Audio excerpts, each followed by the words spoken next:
Hi, we are the Nova Youth Voice Group, and we have spent the last year and a half learning how to use our voices for good causes. Towards the end of 2024, we democratically voted to focus our efforts towards raising awareness of environmental issues in our local community. We are dedicated to understanding the community's opinions and concerns and seeing what needs improvement environmentally. We aim to do our best to help fix these issues. We decided to create a documentary, Our Local Environment, so we could carry out all our aspirations.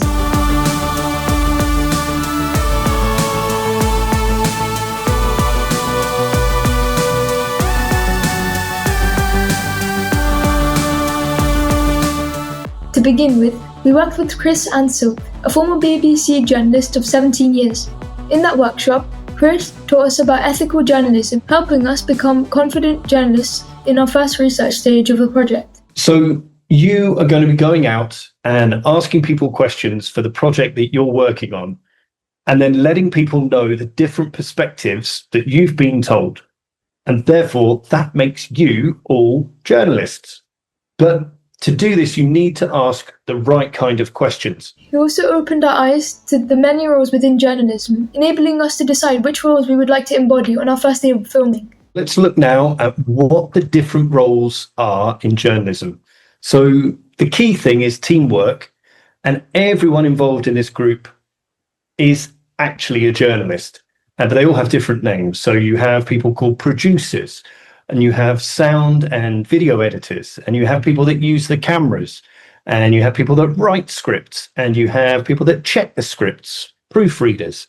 Then you have people that use the lights, and you also have the people that go out and ask the questions and write the answers down and spread that story, and they're called the reporters. On our day of filming, we worked with the current BBC journalist, Ben Davis, and documentary filmmaker, Dylan Harvey. They supported us in our rotating roles of producer, camera lead, sound engineer, interviewer, and even interviewee recruiter. This is Samir and Aisha on our way to our first location, Kensington Hall. Library. It's hall. Together, we filmed and interviewed our local community in our first round of research at Kensington Library and Portobello Market. Here's what the community had to say about their local environment. Why does the environment matter to you personally? And how does it affect your everyday life? I think it is very important. Well, we are the environment. So if the environment's not healthy, then I'm not healthy. My daughter has really bad asthma, so I was kind of looking for ways of finding out the causes, and that took me down a route of understanding air pollution. I also have asthma, and that's made me more focused on what is in the environment that is actually attacking my system. Because it's where I'm raising my children, it's really important going forward for the future generations. I live there and environment matters. What do you think about the amount of nature in our area? I think this borough is quite fortunate. It has quite a number of green spaces. Oh my God, I love green space. So I love the park. It's great for my mental health. It could be better, somewhat, but it is a city after all. We don't have enough green space. It's always good to have more green space. It's very important to implement more green in the cities because we have to change into a sustainable society. Now, have you noticed any environmental problems in our community? Oh, there are a lot of problems. Rubbish on the floor. The bins and the rubbish issue is a big problem. People litter constantly. There are always environmental problems, right? From pollution from cars. The pollution of the main road up there. Air quality is so important. It impacts our health, the environment, and our overall well-being. It's just a function of living in a city. The question is, can you minimize that? If you could make one big change to help our environment locally, what would it be? And why? Have more bins. Increase the green. Ban the car. I would ensure that we have quite a number of air pollution monitors to collect the data. These displays are connected to the London Air Quality Network, and they just let us know what the air pollution is going to be like. It will light up here to show us what the air pollution is like today. Up here is when it's really kind of bad, and down here is where it should be, sort of acceptable. We could then present that data to the people who are affecting our health. It's really important that we all try and make little steps to improving the air quality by the things that we do. I don't believe in the big change on one place. I think it's a lot of small things that has to be done. How would more trees, plants, or natural spaces in our area make a difference to you and your family? Having green spaces around you is so important. On a mental health level, I think. It'd be better because, as you know, trees, create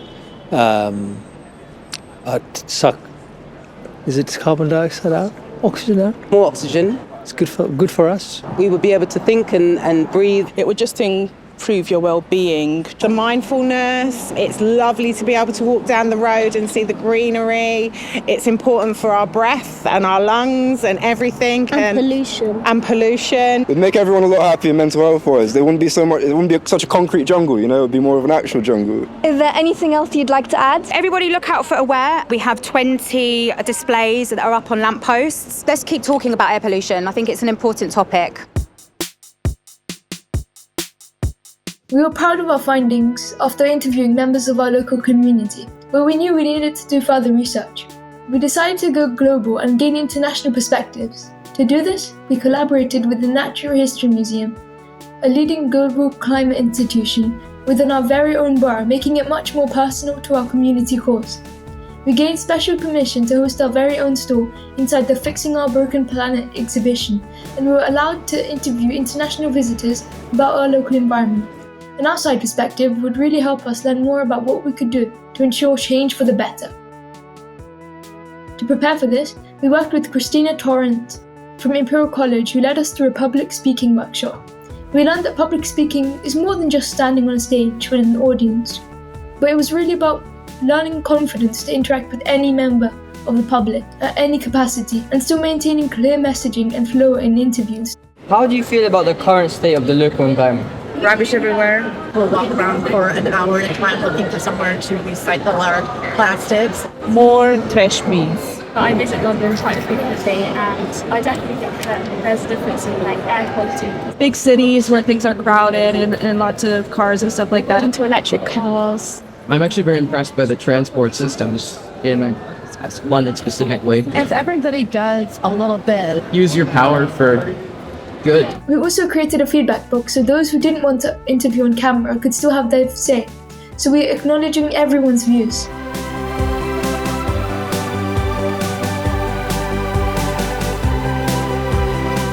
After our interviews with the public in the Natural History Museum, we noticed common themes appearing, especially around litter and air quality. It was interesting to see that tourists were shocked by the lack of bins and, contrary to the locals' opinions, were very keen to dispose of their litter responsibly.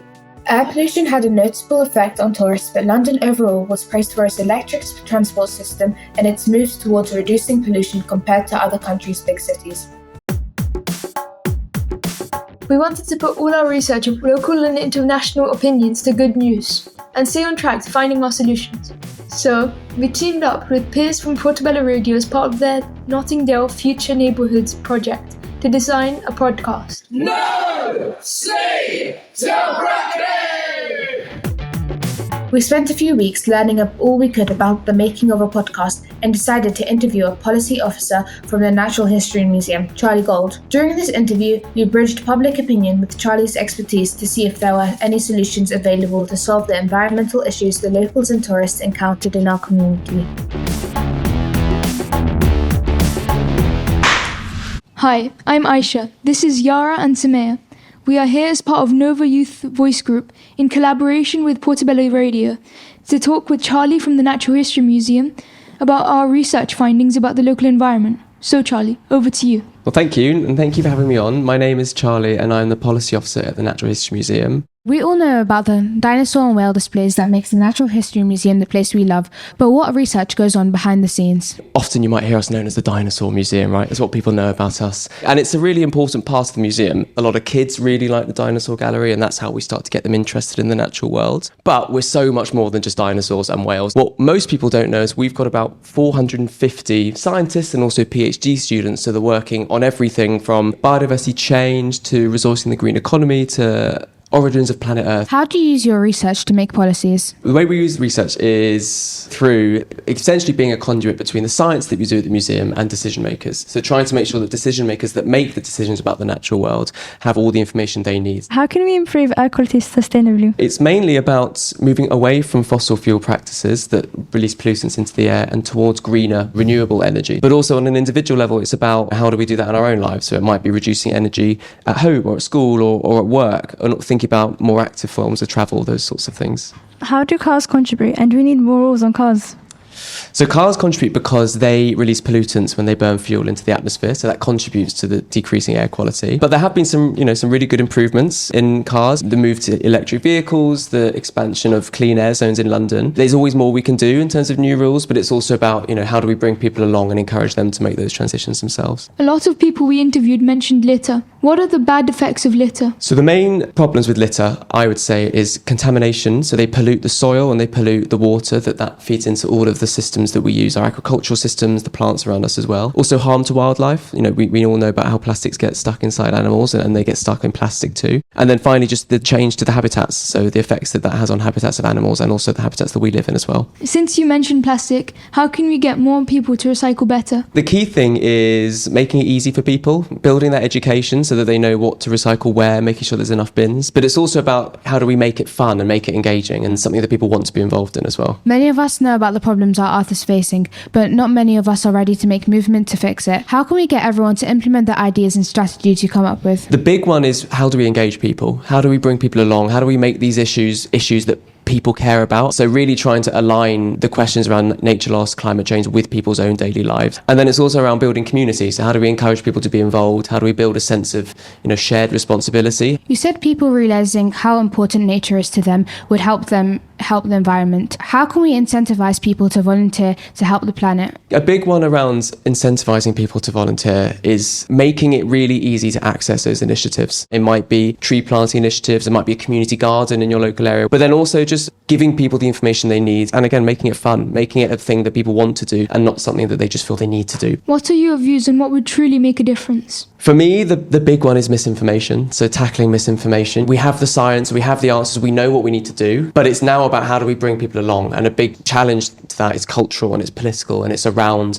the swathes of misinformation and misguidance that people face around understanding climate and nature and what we need to do about it. Are schools important in getting the message out? Schools are unbelievably important. They are one of the best places to engage people, especially young people, and especially if we think about, these are issues that are long term and going to affect the future generations even more than it's affecting current generations now. And there's already lots of initiatives going on, like the National Education Nature Park, where schools can get involved and make a tangible difference. Is there anything else you'd like to add that would help with our local environmental campaign? Just keep talking to as many people as we can, because that's how you ultimately build that community of people that want to change. Speaking with Chai helped us realize something important. Change doesn't just come from big institutions or government policies. It also comes from communities, schools, families, and individuals. The issues people raise with us, litter, air quality, lack of green spaces, already have solutions happening right here in our borough. So we wanted to share some of the ways people can get involved, starting locally and starting now. Action doesn't have to be complicated. Families and schools can start small, like creating recycling competitions at home or in classrooms, making sustainability fun and rewarding. Sometimes change begins with a conversation, a challenge, or a shared goal. For us, this project wasn't just about the environment. It was about learning how to ask questions responsibly, listen openly, and represent people's voices with care. Over the past 18 months, we've grown from curious young people into ethical journalists, confident in speaking to strangers, engaging with experts, and trusting our own voices. This documentary is called Our Local Environment because it belongs to all of us. Protecting it starts with listening and continues with action. And young people have a vital role to play in shaping what comes next. If this documentary has made you think differently about your local environment, there are ways you can take action close to home. Firstly, you can attend the Fixing Our Broken Planet exhibition at the Natural History Museum for free. This is a great way to educate yourself and broaden your understanding of current environmental research and fantastic solutions that are already available. As Charlie mentioned, the National Educational Nature Park helps schools and young people around the country reconnect with nature and climate education as they transform their sites from grey to green. Children and young people are connecting with nature, developing new skills and taking part in real scientific research, all while making their school, nursery or college site a better place for both people and wildlife. Thousands are taking part already, and you can join them. As a member of our local community championed, Aware, in collaboration with Imperial College, their device allows communities to monitor air quality and understand the invisible pollution around us. You can get involved in their research and help protect your community from harmful pollution. The Westway Trust Gardeners are transforming local spaces into safe community gardens through their Postcode Gardeners project in Nottingdale. Supported by Friends of the Earth and the Cooperative Bank, they're showing how green spaces can bring people together and are always needing gardening volunteers to help them on their mission. And Akaba's Makerspace at Maxilla Walk Studios supports sustainability through repair, reuse, community skills sharing, and gardening programs on site, reminding us that caring for the planet is also about caring for each other. The Royal Parks, Play in the Park project and Access and Engagement team have been working with communities to provide free plants to brighten up spaces and created meaningful play experiences for families and young people in North Kensington.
Thank you for watching our local environment documentary.